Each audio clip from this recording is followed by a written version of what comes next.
Welcome to Iron and Ceramite, Librarius Omnis, where we explore the depths of the Black Library.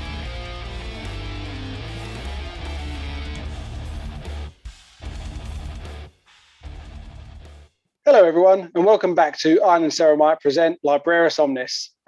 This is part 2 of our Fulgrim series. If you haven't seen part 1, make sure you go back and watch the last video, The Perfect Warrior. This week, as well, I am John, and I'm joined by Shane. Hi there. And this week we are going to be concentrating on part 2 of Fulgrim, the Phoenix and The Gorgon. But before we get into that, Shane, let's recap part 1. Yes, and we'll try and keep it as short as we can, because as I said, we've got a whole other video dedicated to it. But so in the first part, we're introduced to the Emperor's children. We're introduced to Fulgrim, and introduced to their seeking perfection. The fact that they're a young, or a battle young chapter. Perfection in war, but perfection in everything is what they seek. And they just sort of finished an engagement with a alien species called the Lair on the planet Laren, and it's been a bit of a weird place to fight. It's like an ocean world, giant sort of towers of coral and atolls and stuff like this, and towards the end, after a lot of brutal, thick and fast fighting, Fulgrim fights his way through to to what we believe to be a Lair temple, and to find the Lairan sword. And then in the meantime, while that's all happening as well, we get introduced to another cast of remembrances, sculptors, artists, singers, composers, very, very artistic remembrances, who kind of, they have their own concurrent events as the story and narrative moves on. Yeah, and they're very different to the remembrances from before, where the others were all more like reporters more than anything. These guys are just artists, aren't they? Along for a completely different purpose.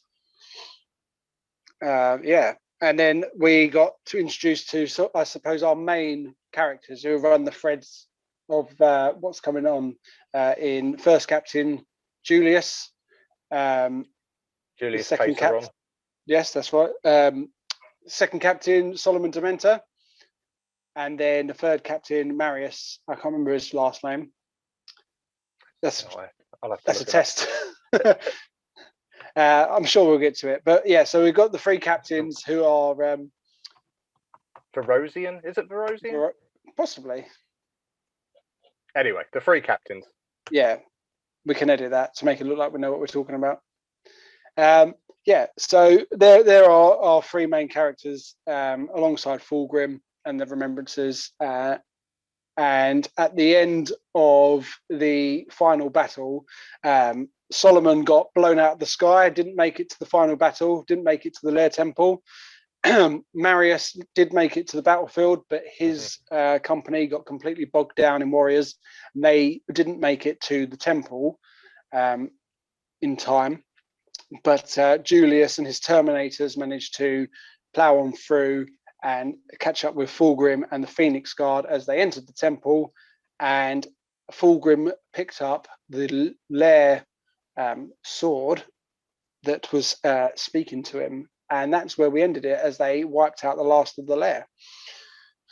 So that brings us swiftly on to part 2, the Phoenix and the Gorgon, and we leave the Emperor's children and we go across the galaxy, and we jump on board the Ferrum with Captain Bauhan of the Iron Fists. And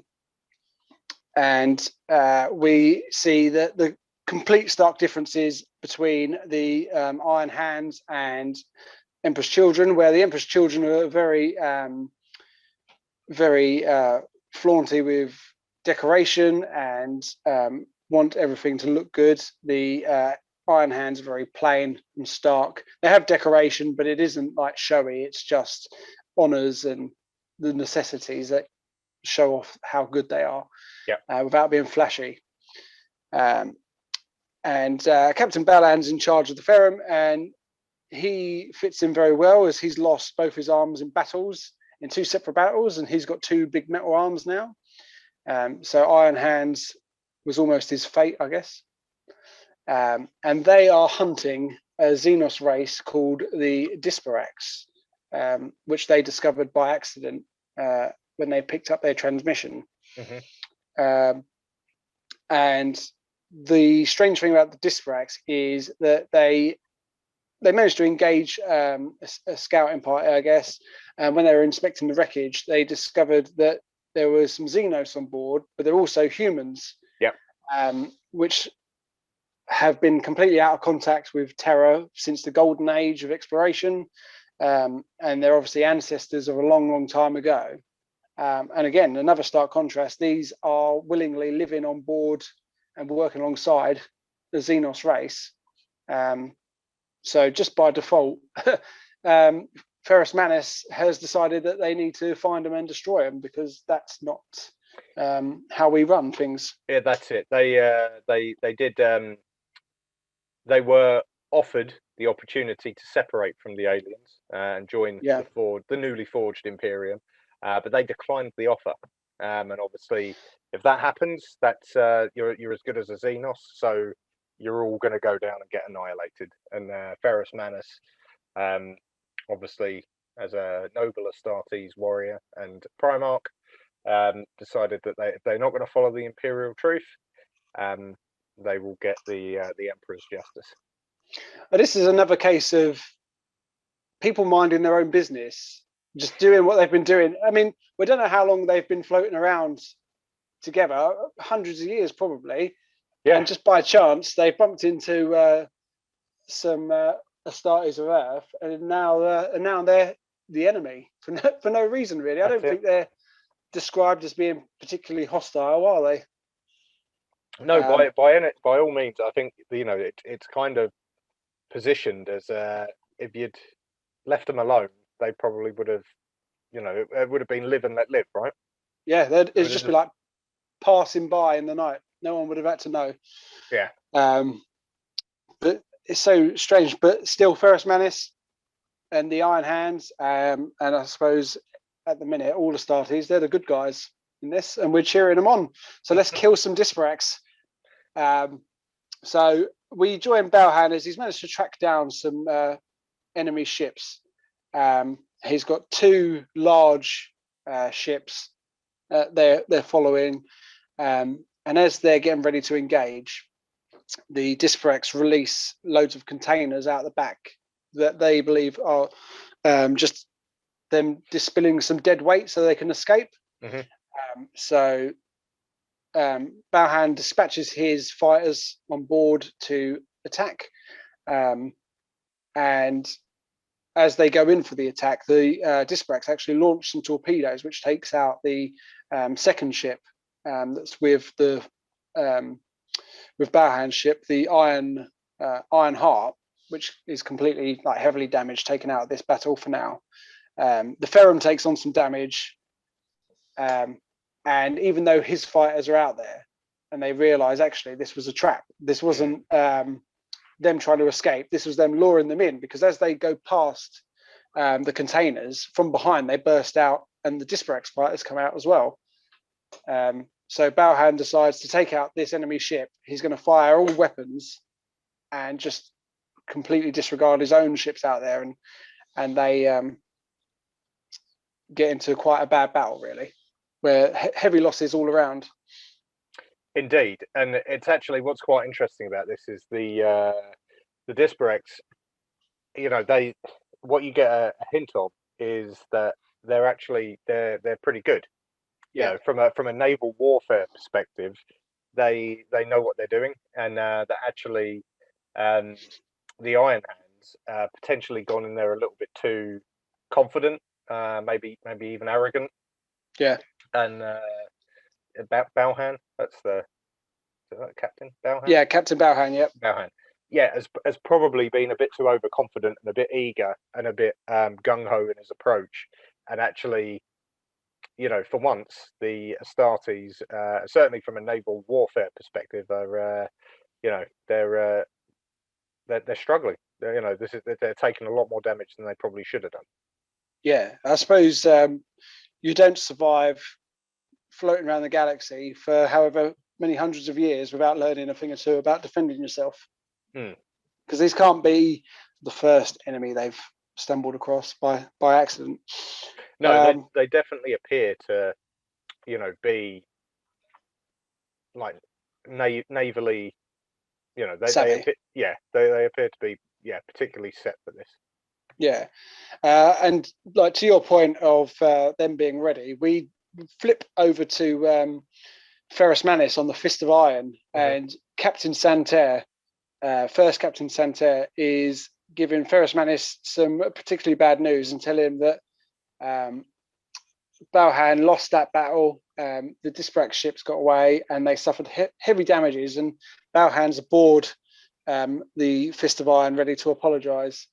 And Ferrus Manus is going into a rage, and at one point he even considers beheading him as a punishment. But Santerre manages to talk him down.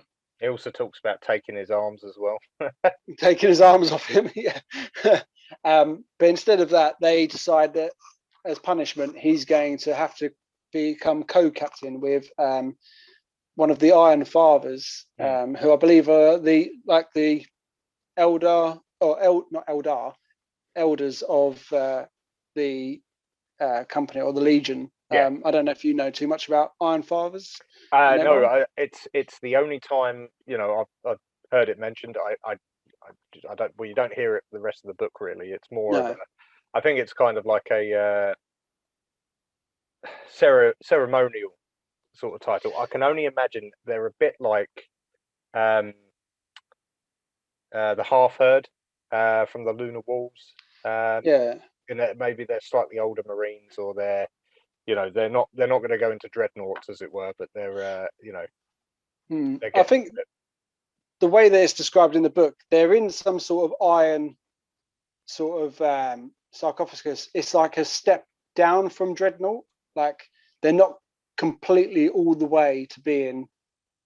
I think a dreadnought's essentially a corpse that's still going. I think they're like the next step. So there's still a little bit more in there, but they're slowly making their way to that stage. I think that's how he's described as being like almost completely encompassed, but not quite. I've literally just at the power of the internet. I can tell you right now that an Iron Father is a specialist officer unique to the Iron Hand Space Marine chapter. They are a hybrid of the Chaplain and Tech Marine, found in other Codex Astartes compliant chapters. So they served on the chapter's ruling Iron Council or Great Clan, and there have been approximately 41 Iron Fathers that currently serve. But there you go. So that's where they came from. There we go. Well, he's only a small character, so we won't go on too much of a tangent. But he's been assigned to shadow Balhan and make sure he doesn't mess up again. But this engagement with the Disprax goes on for quite a while, because the book then jumps on 2 months, and we join Fulgrim on his war council, the Anvilarium, and he's obviously getting quite angry that they still haven't managed to squash this enemy. But he gives a bit of an update and sort of helps us figure out where we are in the scheme of the heresy. And he tells his men that the Imperial Fists have been recalled to Terra. They're not too sure why. They don't know if it's a good thing or a bad thing, but the Imperial Fists have been summoned to go back. The Space Wolves at this point are still pushing out conquering worlds on their own missions. So they haven't quite been sent to deal with Magnus yet. And they also find out the Emperor's children are on their way from their last conquest to join them and help them take out the Disprax. And this is where we get our history lesson of why Fulgrim and Ferrus Manus are so close, and why the Emperor's children coming to help out is actually welcome news. Yeah.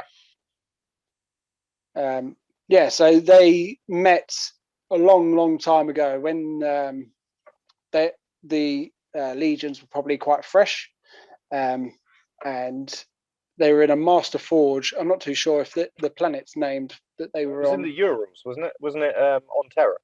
On Terra, okay. That's the Ural Mountains in Terra, I believe. You're probably right. I might be wrong. We'll go with it.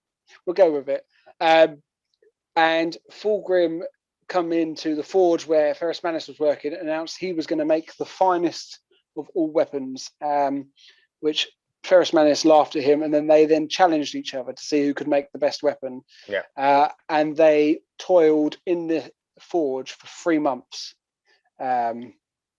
in competition until Fulgrim produced a powerful warhammer that's described it could level a mountain, and Ferrus Manus produced a golden sword that burned with the fire of the forge, and they were so impressed with each other and so in respect that they actually traded weapons as gifts, and that bonded them as brothers, and ever since then they've been, apart from I suppose Fulgrim and Horus, they've been the closest two brothers out of the 18 Primarchs. Yeah, they declared each other both winners, like they declared each other's winners, as it were, and then swapped the weapons. So Forge Breaker and Fireblade. It is Fireblade, yeah.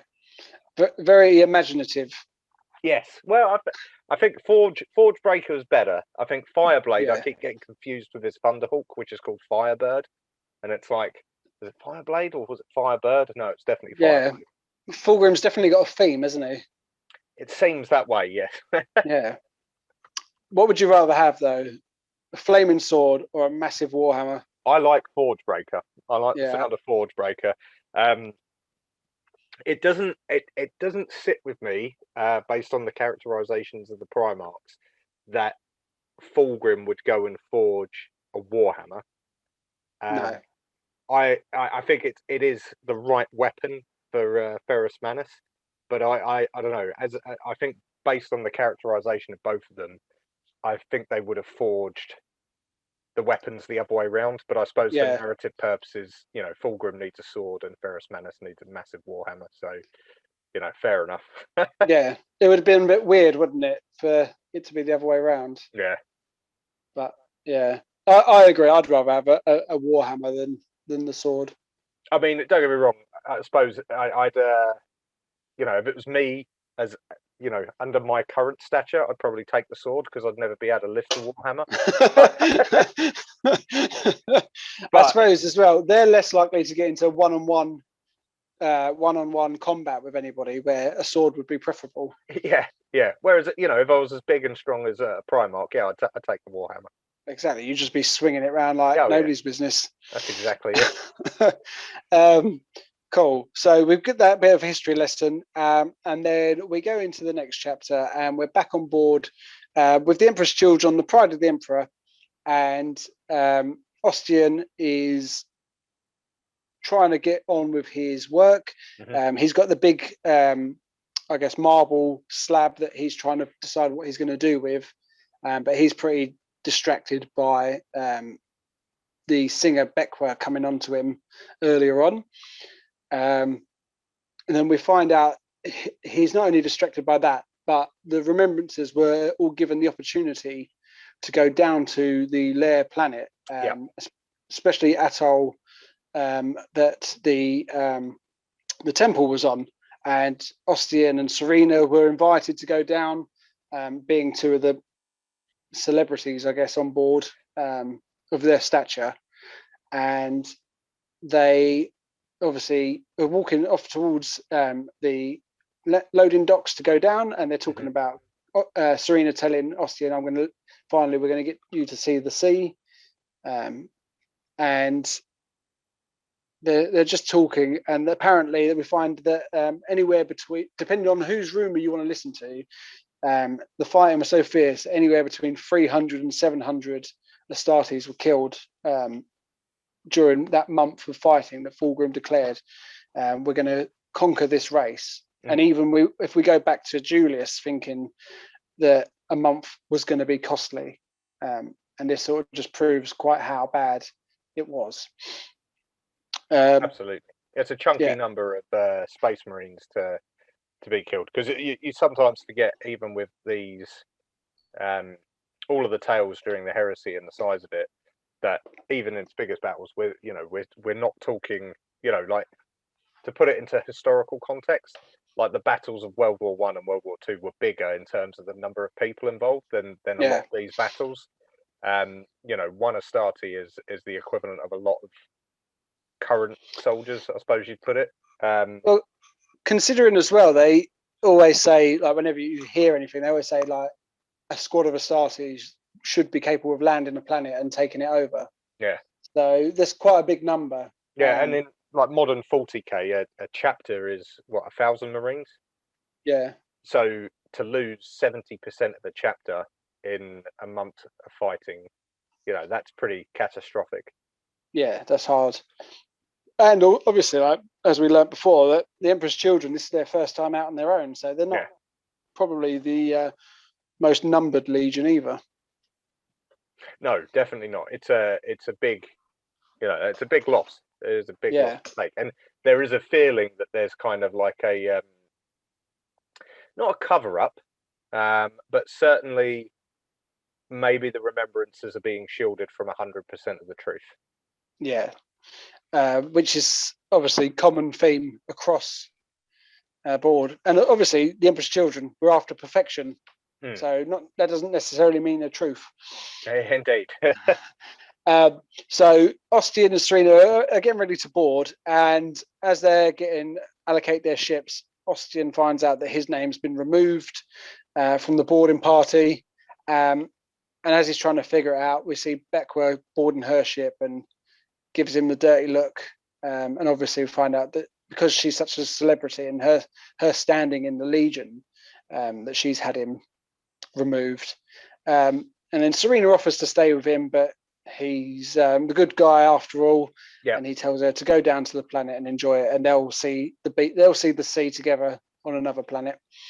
And he goes back to his sculpting. Also on board, we join Solomon, who's in the med bay recovering from his injuries, and he was very lucky to have survived. We find out he's got broken ribs, both his arms, his legs. He fractured his skull, and he was just about to run out of oxygen when he was rescued from below the water. And funny enough, his number 2 Gaius got out unscathed. Very lucky for him. And while Solomon's recovering, Gaius has been put in charge of his company. Julius visits him in hospital, and sort of says, when we were in the temple, it didn't feel right. Something felt strange, but I can't quite put my finger on it. And Solomon says, well, what did Marius say? And he tells him, well, Marius never made it to the temple. They got waylaid. And since they've got back, Marius has been punishing himself because he feels like he failed Fulgrim by not managing to stick to the plan. He didn't achieve the perfection that he was after. And now he's punishing himself and punishing his men, and he's putting them through excessive training now to get them to absolute peak condition. And Julius also tells him that they're on their way to rendezvous with the Iron Hands and Ferrus Manus. Isn't this the point where he also tells them that he takes or has taken remembrances back to the atoll, and not for them but for him? I think Julius tells, or does that come later? That comes later, because he talks to the librarian, not. Oh, that's it. No, you're right. Yeah. Not the Astartes librarian, the little human librarian. An actual librarian. Yeah, someone who dishes out books rather than smashes them with psychic powers. That's it. Yeah. So that will come later. But yeah, and that is sort of Julius knows that something was weird, but at the minute we're not thinking too much of it. And then a bit later, they're on the assembly deck, and Ferrus Manus and the Iron Hands arrive, and he's introduced, as they always do when they meet. They introduce themselves to a few of the captains and introduce captain to captain, and he introduces his captain Santerre to Julius, and they have a little bit of a back and forth, and everything's hunky-dory, and they're all happy to see each other. Pretty much, yeah. The usual sort of Marines kicking in. I think, isn't it Caesar like potentially reads into certain things as insults, as in like, I'm sure you'll learn lots from him. And this is the first thing that normally no one would say anything, but they're talking, and Ferrus Manus says, "Oh, I'm sure you can learn from him." And as he's walking off, Julius just gives him that childish, dirty look of, "Oh, maybe I'll teach you something." Yeah. But yeah, it's like the most littlest nuance there, that it's just the start of every sentence now that's ushered to an emperor's child who was on that temple. In the temple, yeah. Long way. It's like having it's like talking to someone over text, and they get the ump with you because they read it in their head. Yeah. That's how it's going with the Emperor's Children, where they're just getting the arse with things that there's no need for it. So as the Primarchs love to do, they convene a war council on board with the hierarchy of the Emperor's Children and the Iron Hands. And Fulgrim tells Ferrus Manus the reason that he can't catch the Disparax is because he's been chasing them rather than trying to form any plan, and they've been so bogged down in catching up with them. That's where they're going wrong. And he sort of asks, Fulgrim asks Julius, why do you think the Disparax are still here? Why haven't they just fled? Why are we still in the same system? And Julius says, there must be a reason. I feel like they're trapped. But it's mentioned, Julius can't figure out why. He goes, I know they're stuck here for a reason, but I don't know. And Santerre suggests, well, they must have a fuel source here. That's why they're stuck in this area. Their fuel source is here. They just can't leave the area. And then, like you said, Julius doesn't like the fact that he's been trumped by his counterpart, and internally feels extreme loathing and jealousy that somebody else dared to answer the Primarch instead and took the opportunity away from him. And he just bubbles with that for a little while. And then after the council, Fulgrim and Ferrus Manus retire to Fulgrim's chamber.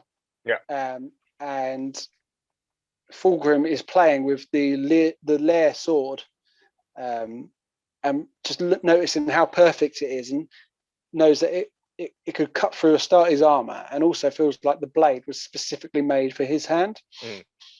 And he looks at the pommel, and he's probably for the first time notices the purple jewel in it, and he doesn't like it and thinks about changing it. And as he thinks that, he hears a little voice, and then all of a sudden the thought disappears from his mind.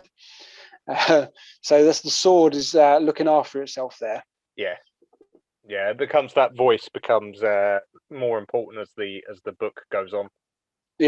And so him and Ferrus Manus are just shooting the breeze, and they're just talking about everything about this battle, and the voice in the back of Fulgrim's mind that he doesn't really take too much notice of, but as they're talking, it encourages him to say things that he knows are going to annoy Ferrus Manus.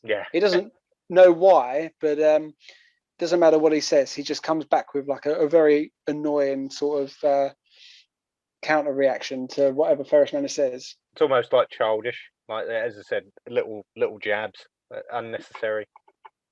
Just trying to goad him into an argument because he enjoys the tension. He's enjoying any conflict that he can get.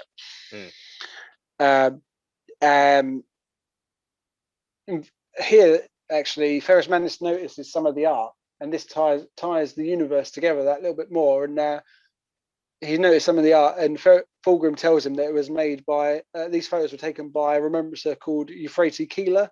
Yep. You may or may not remember that name if you're paying attention to the last episodes. And Fulgrim says she'll be famous one day. Mark my words, and he's definitely not wrong there. And then Ferrus Manus notices some artwork that he doesn't like. And Fulgrim tells him that they were the paintings that he's done. And that really digs into Fulgrim. He really doesn't like that.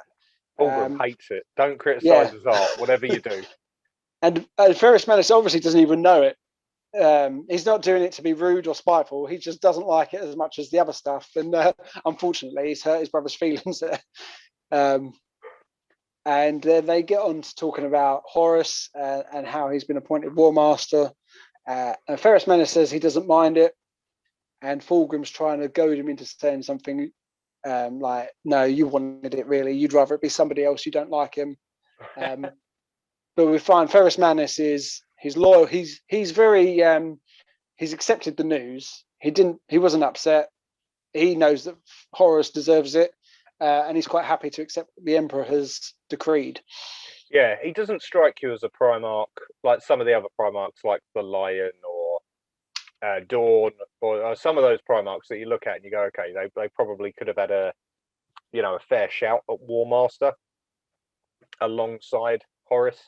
But Ferrus doesn't strike you as, or doesn't strike me as that type of Primarch. He's much more of a, he doesn't mind being in the thick of it and, being a soldier, as it were. He's not the same as, these strategic leaders like, as I said, like Dawn, like the Lion, like Horus.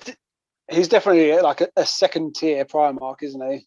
Yeah, and you look at the way that he's handling the Disbrax. They've been there for months, just chasing them around in circles around a couple of planets and moons.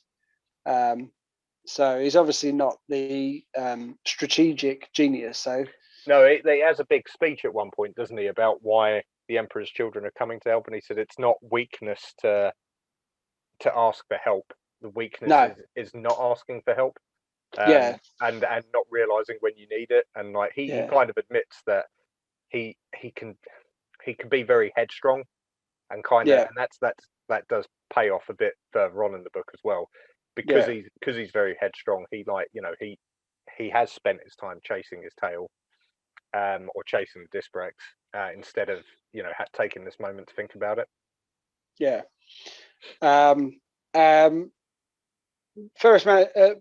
Fulgrim keeps trying to goad him into an argument, but every time he tries to start something, Ferrus Manus seems to either agree with him or just not take the bait, which Fulgrim notes that he's just not willing to argue or willing to go against Fulgrim, because obviously Ferrus Manus respects Fulgrim that much that he isn't going to read too much into anything. He's just going to go along with it.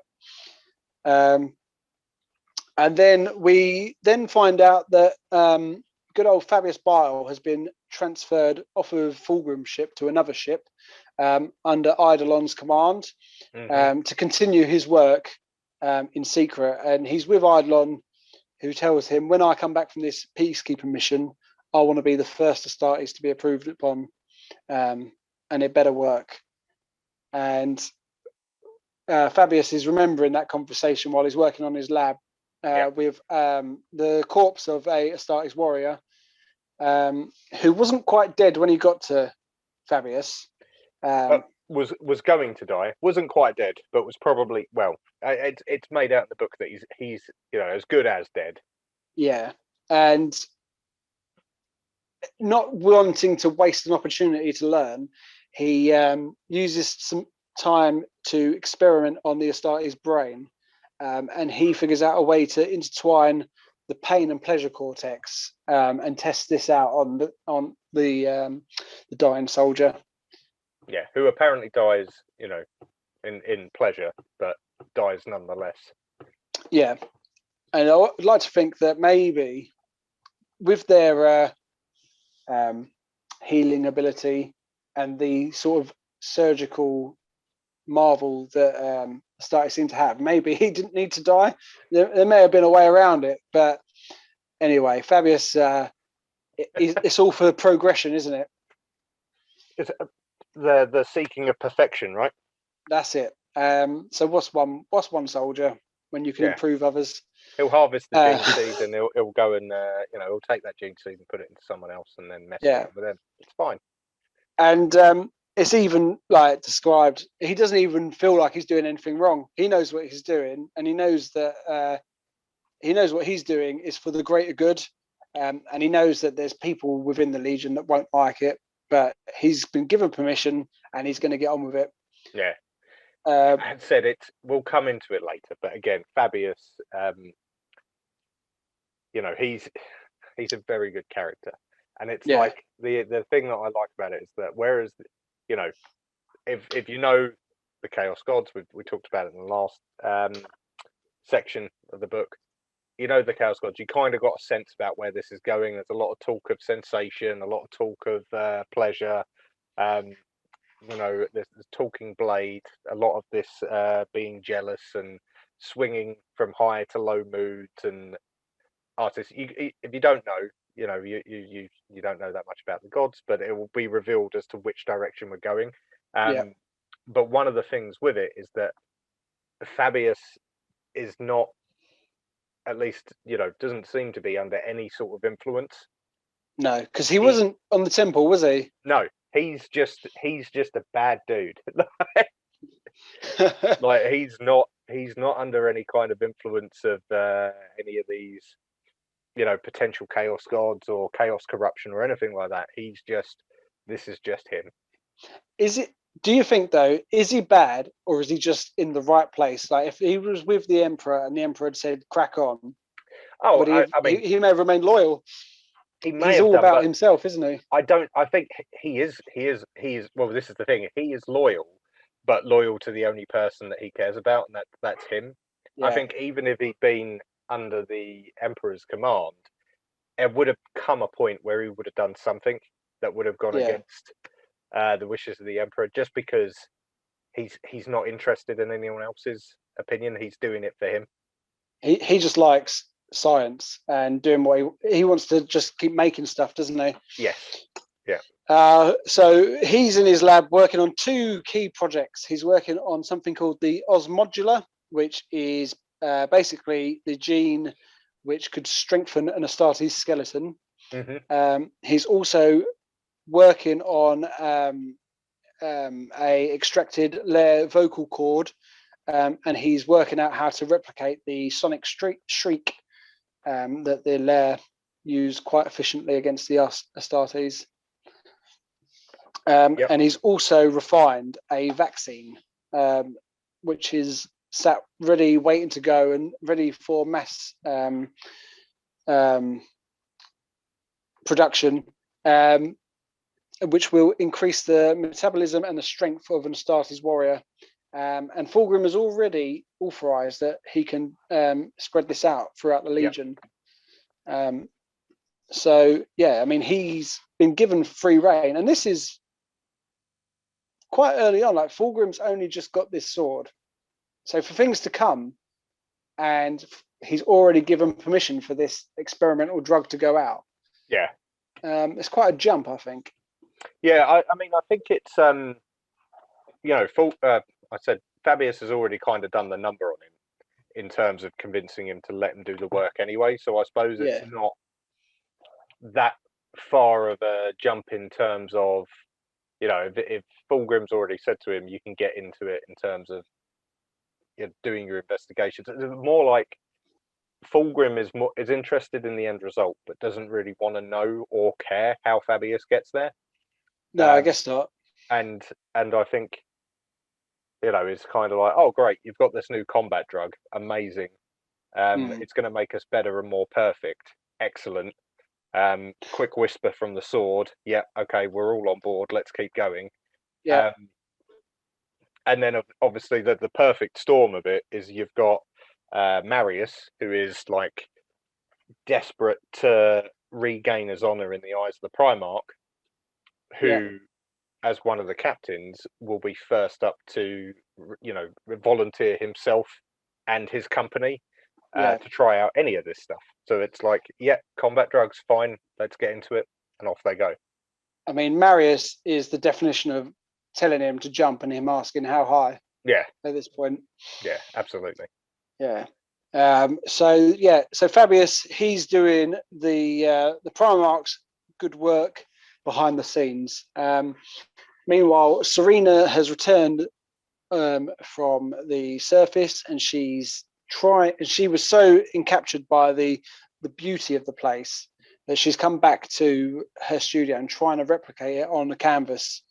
And she's just having no luck at the minute. She's remembering being taken to the temple by Julius, and she's trying to get the right tones because the colours, as was described before, were so vibrant and the noise was so different that even the Astartes couldn't struggle. And even though they destroyed most of it, by the time the Remembrances got there, the colours and the sound was still there. The pink mist was still around, which obviously got into everybody's system. And she just can't get the right shade of red on her canvas to replicate. And as we discussed in the last episode, she has the little tick of self-loathing when she can't quite do what she wants to do. She self-harms. And at this point, she digs the end of her paintbrush into her arm and cuts herself open. And her blood pools down into the paint and actually gives her the perfect colour of red. So she's up and running and ready to go. Solomon, on the other hand, he's fed up. He's released himself from the med bay. He's not full fighting strength yet, but he's training with Marius. And Marius is basically handing his ass to him in the training centre.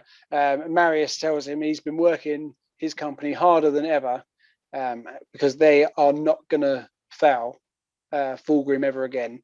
Nope. They're going to be bigger, better, faster, stronger. And like you said, he tells Solomon here, as soon as that drug's available, his company will be first in line. Solomon questions it and says, well, do you feel like you need it? Because you're one of the best warriors. Like you're good enough. You don't need it. But Marius is saying, no, I'm not. If Fulgrim tells me to jump, I will jump as high as he asks me to. Yeah, because there's a bit of questioning, isn't there, about where's it come from? Like, he's like, Marius is, I don't care if it's coming from Fulgrim, that's good enough for me. And Solomon's a bit more, like, well, it's not come from Terra. Where's this come from? And Marius uses a very similar argument to Fabius. Well, the Emperor made us, and we've made this, so it must be okay. Yeah, absolutely. And that way, it's kind of that, it's the self-justification, isn't it? You find a way to justify your argument to make it okay, even though it still doesn't answer the original question. But yeah, you can see that there's been definitely a sort of, with the remembrance side of it and what's happening with the Astartes that are still around the lair side of things. There's that slip. It's starting to slip. Like we've seen it in the other books as well. There's a pivotal moment where things start to go downhill, and this is like the very start of that period. Yeah, definitely. And not everybody is even in the same position, but it's all these little twists of fate that have happened so far that are just driving people into the direction they're ultimately going to go, whether for better or worse. After this, we move on to chapter 9, and we're back on board the Ferrum with Captain Balhan. He's still got his head and he's still got his arms. Yep. And he's also gained an Iron Father. And they're stood together on the command deck, and they're hunting the Disparax. And they discover one of their fuel ships, which is collecting solar energy from one of the suns. And they're watching it from a distance, and they send word back to Ferrus Manus, because they've learnt their lesson. They're not going to run in and attack this time. They'll wait for the rest of the fleet. So that's where they are. Julius, meanwhile, visits the head iterator of the Emperor's Children, the man responsible for training and then eventually being succeeded by Kirill Sinderman. Yep. After I think he developed like throat cancer or something. That's it, because the Emperor even helps him out, doesn't he? Yeah, the Emperor himself healed him because he was the Emperor's top iterator, wasn't he? Yeah. The best. So he got the special healing touch to keep him going. And that man's name is Evander Tobias. And similar to Loken and Kirill, Julius and Evander are quite friendly. They're on good terms. And Julius confides in him that since returning from the temple, he doesn't feel right. He's not finding the same sort of joy in the usual art or poetry that he's used to. He can't turn to his favorite book and find the same pleasure he used to find in it, and doesn't know what to do. And Tobias actually tells him that he's not the first one to come to him with this issue.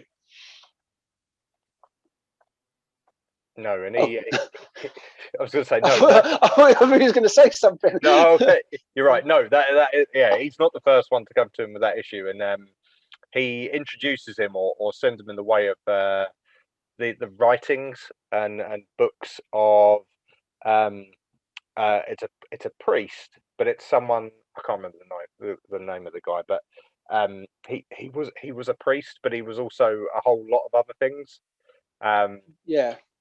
And the writings of this guy are kind of all about the living for every sensation and every part of pleasure that you could possibly experience.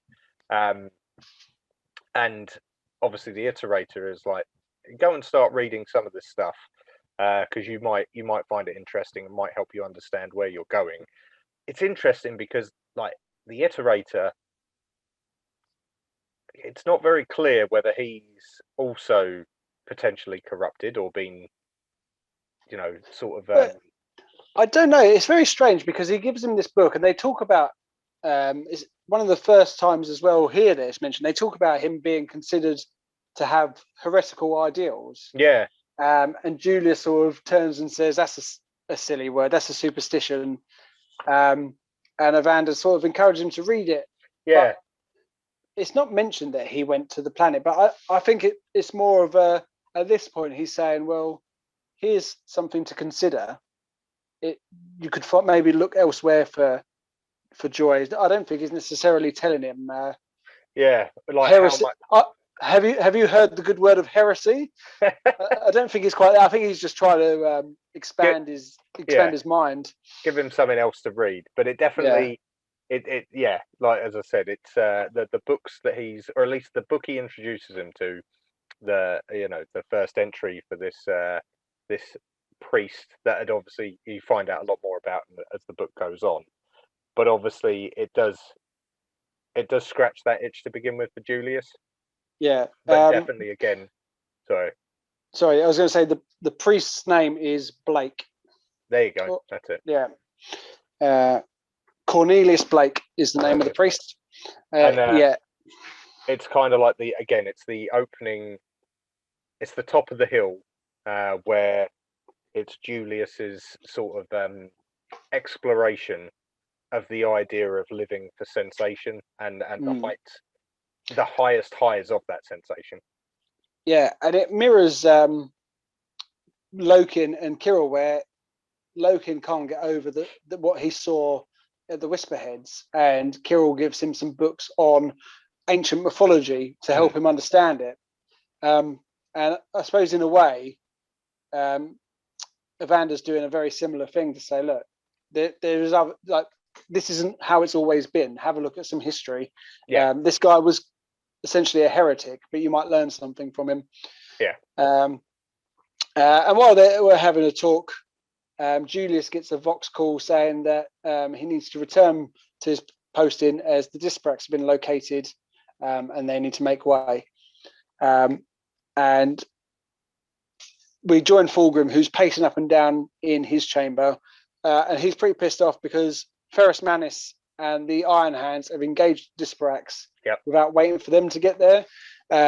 So although Balhan learned his lesson and called the Iron Hands to join him, Ferrus Manus hasn't heeded the lesson, and he's gone head on in and started a space battle. Yeah, he's super keen. He wants to get involved. He's waited this long to find them. Now this little bit of planning, this strategy has paid off. He's getting straight into it. Yeah, and Fulgrim, no, obviously they're on their way to help, but while he's got nothing else to do other than wait to arrive. He's pacing up and down, and the voice in his head is telling him, "What an idiot Ferrus Manus is! Why are you putting up with him?" Yeah, and just twisting his mind. And this is the first time that Fulgrim's actually consciously aware of this voice. And he initially thought someone had put a curse on him, or he was being tricked with some psycho activity.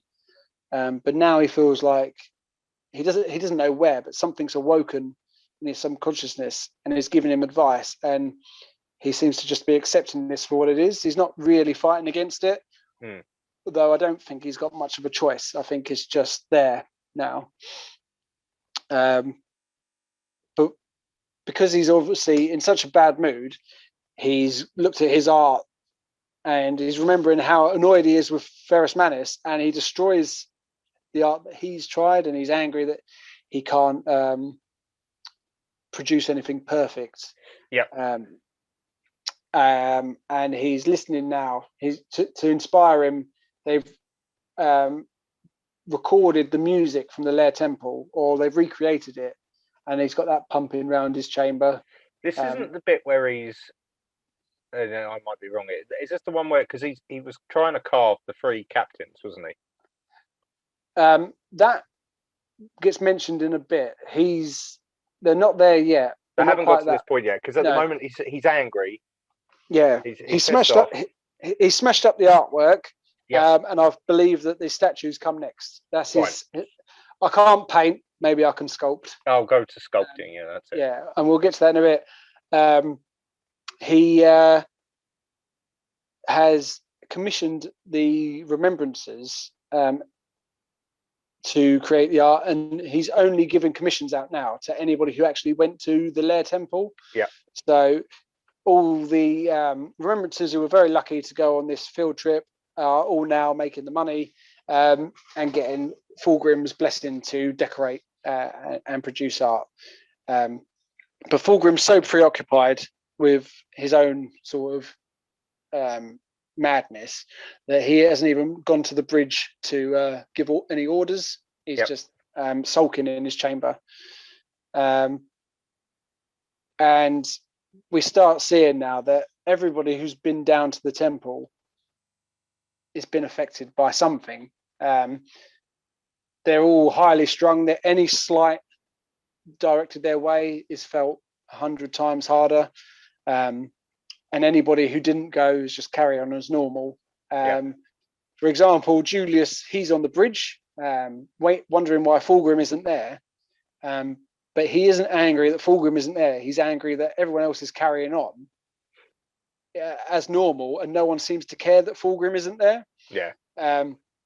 And he's getting so annoyed. He's given the orders. He's ordered the captain of the ship to catch up to the Iron Hands fleet, and Solomon is on board next to him. Marius is on the deck, and he's staring at them, staring daggers at them because they're just carrying on with their work as they would, and wondering why they don't seem to care that Fulgrim isn't there to sort of guide their hand. And Marius sort of breaks his focus, and they start talking about the upcoming battle, and that changes Julius from feeling anger to sheer joy because he can't wait for the bloodshed, and that really gets his blood pumping because now all he can think about is killing. So it just sort of shows that not only are their emotions sky high, but they'll change from one thing to the other depending on what you say to them. They'll focus all their energy on that one emotion. Yeah.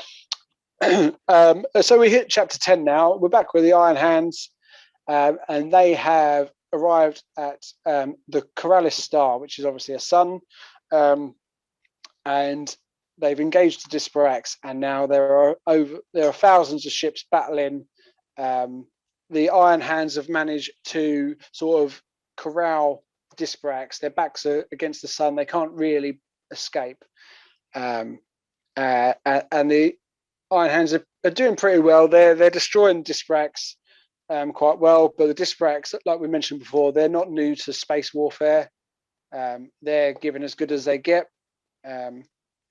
And we get some pretty cool alien tech where one of the flagships of the Disparax manages to take control remotely of an Iron Hand ship, which turns around and fire and engages in one of its own ships.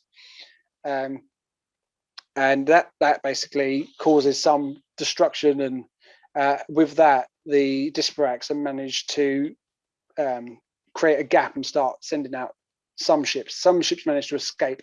But as the bulk start heading towards this big gap in the battle, the Emperor's children arrive and plug the hole. And this is where Fulgrim finally arrives on the bridge in his full battle gear, which actually surprises everyone, including Julius. And he says, rather than ship-to-ship combat, we're going to board up, we're going to get in the torpedo kits, and we're going to take the fight to the Disparax.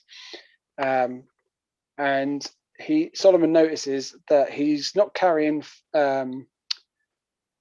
what do we call it? Fireblade. He's not calling it, I was going to say Firebird. Yeah, no, he's not. No, he's not carrying Fireblade. He's carrying the lair sword, the lair blade. Yeah,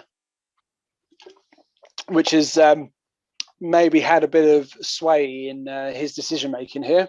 Yeah, and now we Joy and the Emperor's children. They breach the flagship of the Disparax with their torpedoes.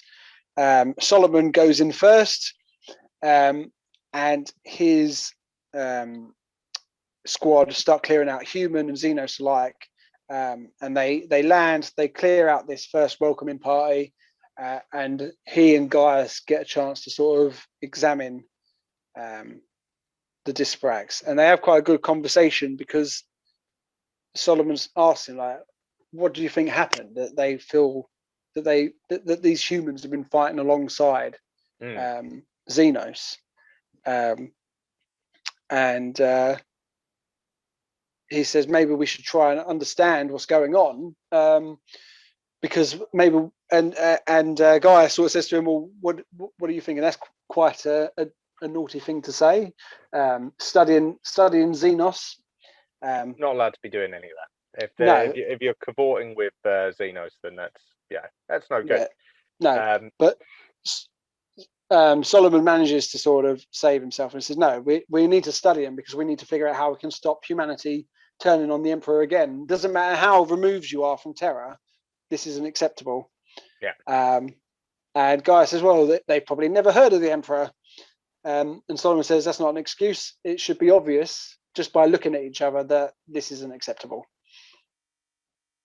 Am I right in thinking that before the shipboarding action takes place, that Ferrus and the battle barge Fist of Iron save Fulgrim in the Firebird, or does that come next? That is coming in about 30 seconds. I was going to say, because that's it, because Solomon and Gaius have landed first, haven't they? Yeah. So they're already on board the ship, and Fulgrim is not. He's not landed on the ship yet, has he? No, he's not there. So that's it. Yeah, we're very. It's the second paragraph from where we are now. So while they're sort of waiting, it sort of goes back into like him and Gaius's friendship and their heart to heart, and he's saying he feels pity for the dead humans that they've had to kill. He feels like it's a waste that they've come and killed potential allies just because of their ideals. And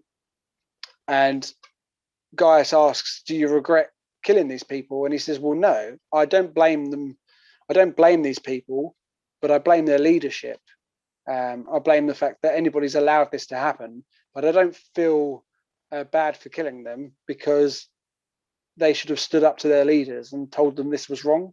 They should have stood up for what they believe in. It doesn't matter how much you respect your leaders. If they're doing something wrong, you need to voice your opinion, which is quite it's easier said than done, especially as we're going to find out going through the rest of these books. We know some. I mean, we've already seen it in the previous books, right? It's Loken and Torgadon. Like they sort of said, we don't like what's going on in the chapter. We're going to fight against it. But they can't really, they don't really say anything to Horace. They just, it's the rest of the chapter they're worried about. It's not as easy as just doing it.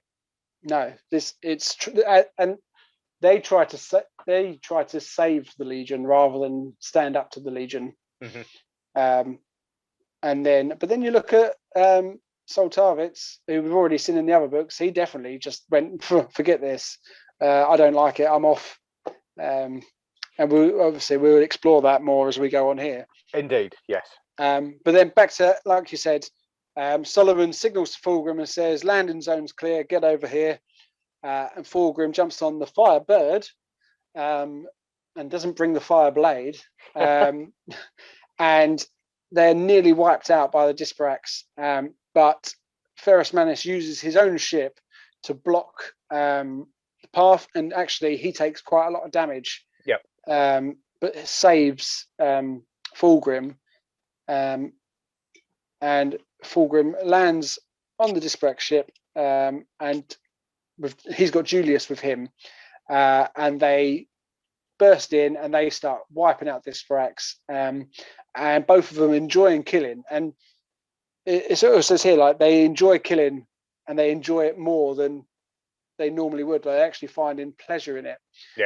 Which is strange because the Astartes are built for one thing, and that is killing. But they don't generally seem to come away from it feeling any sort of pleasure. They find pride in it because they're told, this is your duty, go on and do it. And it's all out of duty, and they find pride in sort of pleasing their superiors and pleasing the Emperor. But here, Fulgrim and Julius are actually just killing because they enjoy it now. And that's probably partly why Fulgrim has ordered this boarding rather than space battle.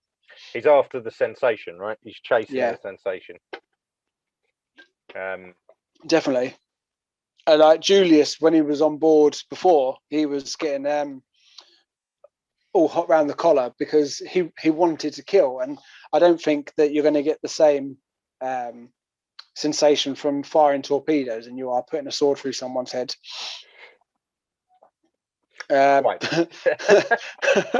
So Fulgrim, he radios Solomon and says, come and meet up with us, like rejoin us. We're going to head towards the bridge. And Solomon sort of knows where he is on board and realizes actually him and Gaius are a lot closer to the bridge, and they'd be going out of their way to join up with Fulgrim. So to make up for missing out before when he got shot out the sky, he's going to bring some pride back to his company, and they're going to try and race to the bridge. So we've got the two skirmishes going on. On one side of the ship, we've got Solomon. On the other side of the ship, Fulgrim and Julius, who are a bit further away but making good progress. Probably a bit slower than they would normally because they're taking the extra joy in actually killing people. Yep.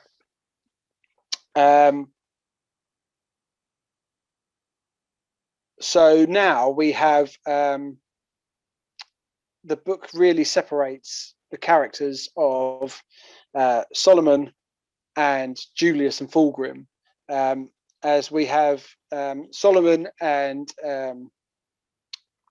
and Gaius, they get to this corridor just before the bridge, and it's really well defended, and looks completely impassable. But as we found out previously, Solomon's all about going up the center. He loves the center. That's what he's all about. And he tells Gaius and the guys, right, you cover me, throw some grenades down, and just cover me. So they chuck these grenades, and Solomon, the second these grenades have gone off, Solomon's running down this corridor, jumps the barricade, and goes 50 to 1, and he annihilates these guys. He's fighting for honor and glory. He needs to be seen as a hero and a leader. Yeah.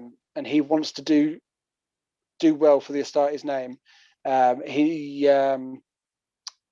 He's fighting. He feels he can admire the worthy adversaries that he's fighting. He knows that these aren't easy, and they're putting their lives on the line to defend what they believe. He doesn't agree with it, but he can respect a good warrior.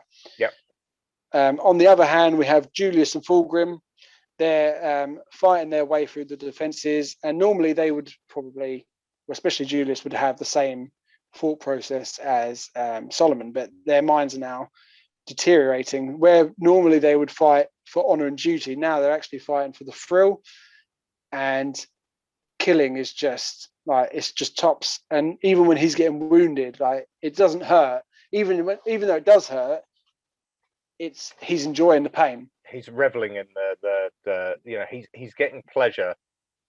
He's getting pleasure from the experience of the pain. So it's not the pain that he's getting pleasure from. It's the fact that it's another experience. It's another sensation, and that's what he's getting the pleasure from.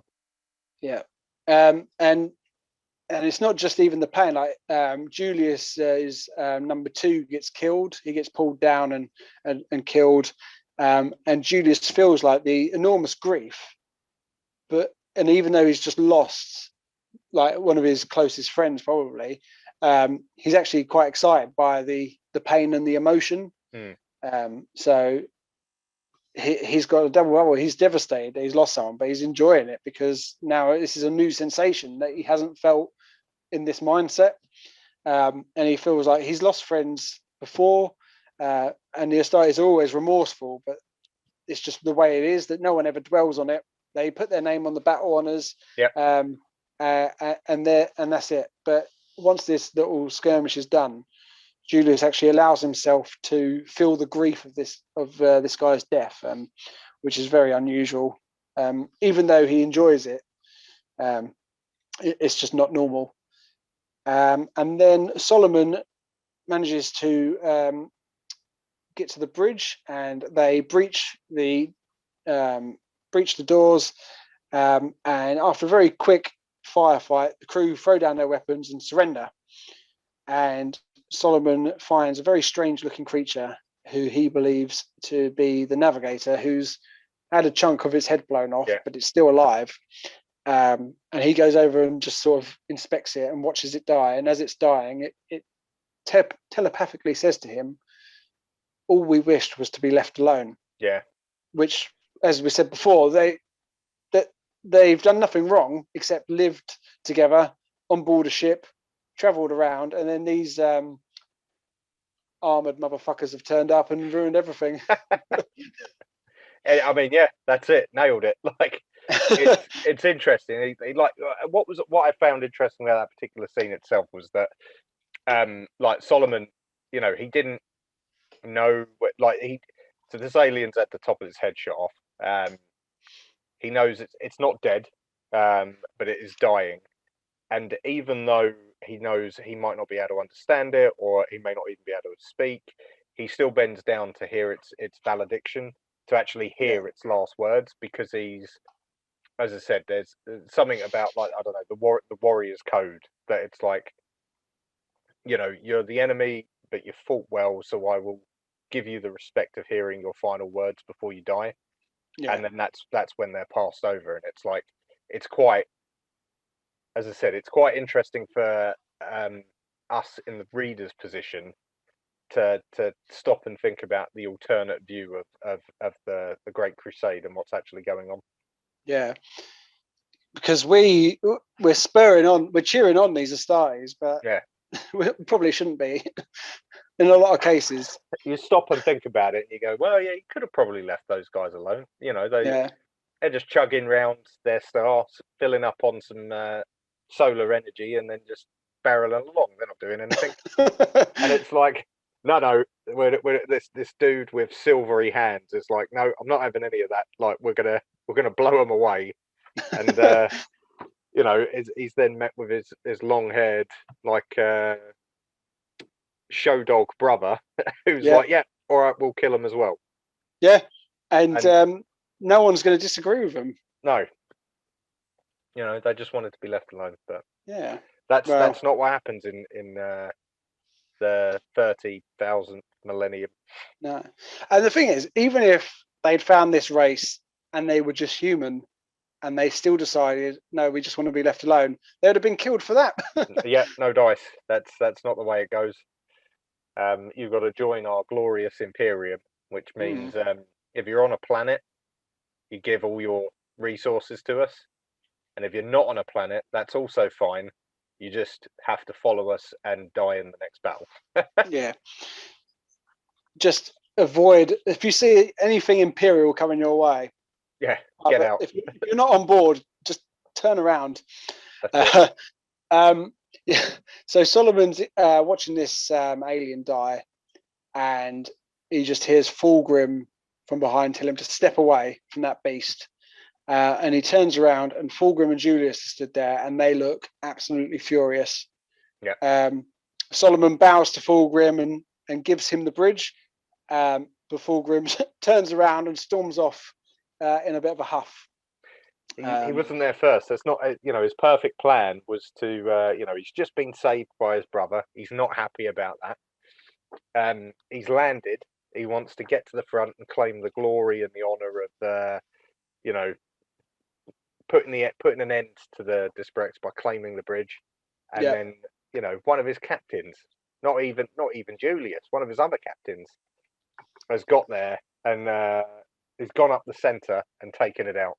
Yeah, and normally, like, these are things you could understand, like oh man, my brother had to save my ass so I could get to this battle. Oh man, I wanted to be the first to the bridge. Generally, though, anybody in their right mind would be like, well, that sucks, but I can accept that. Like, it's a good result.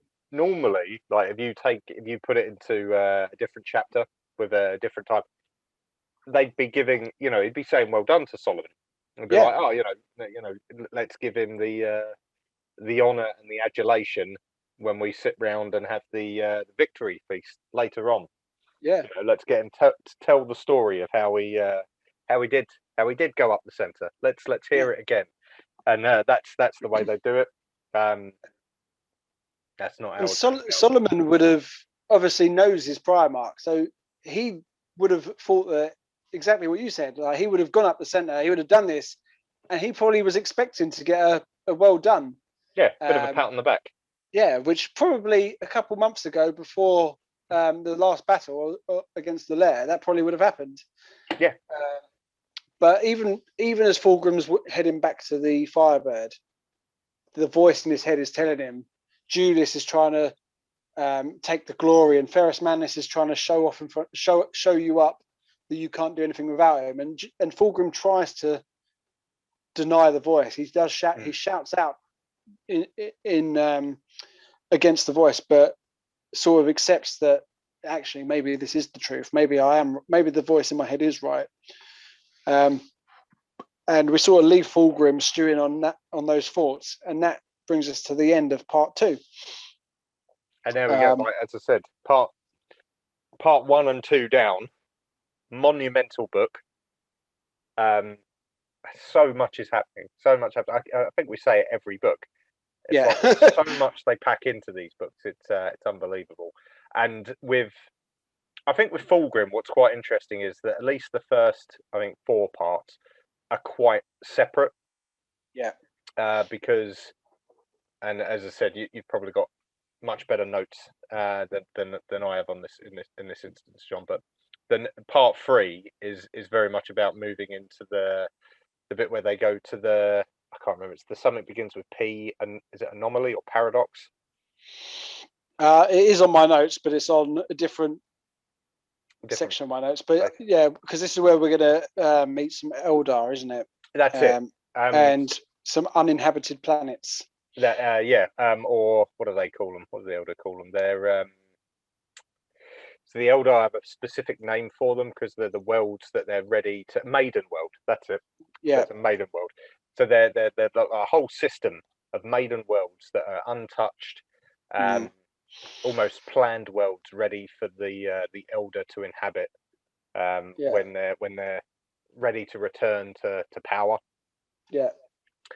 But obviously, before they get there, like the Iron Hands and the Emperor's Children go their own separate ways. And the Emperor's Children, this was originally their destination before they went to help the Iron Hands, I believe. Yeah. So they decided that they were going to go. As I said, I can't remember the name of the system.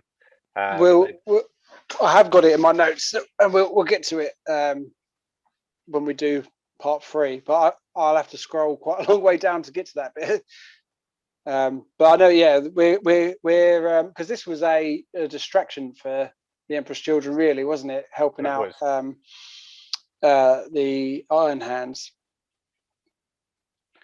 Yes, absolutely. Yeah, but we've unpacked. I mean, like you said, the first 2 parts, and you said it in the first episode.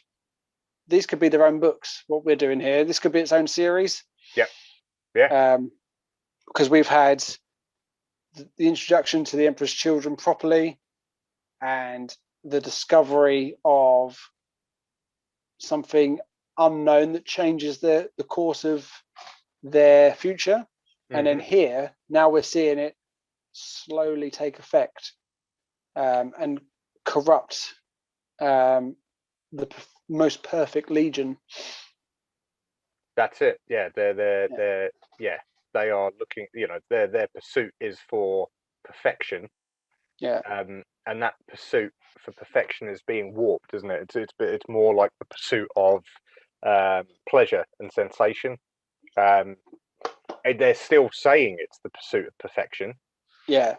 But actually, it's slowly being taken over for those sensations that come from it. So it's definitely, as you said, first two books, first 2 sections of the book, definitely moving in that direction. And now we're going to start tumbling downhill. Like we've gone up, we're at the top, we're just starting to come over now, and it's all going to start going downhill. All aboard the Heresy Express. Absolutely. Yeah. So before we can't resist and go on to the next part, we're going to end it here. That's the end of part 2. Join us on the next episode where we get into part 3, Visions of Treachery. If you haven't already, like, share, subscribe. We're on Instagram, Iron and Ceramite. Google us. We're on everything. Come and say hello. Tell us what you think. But until next time, that's goodbye. Bye-bye.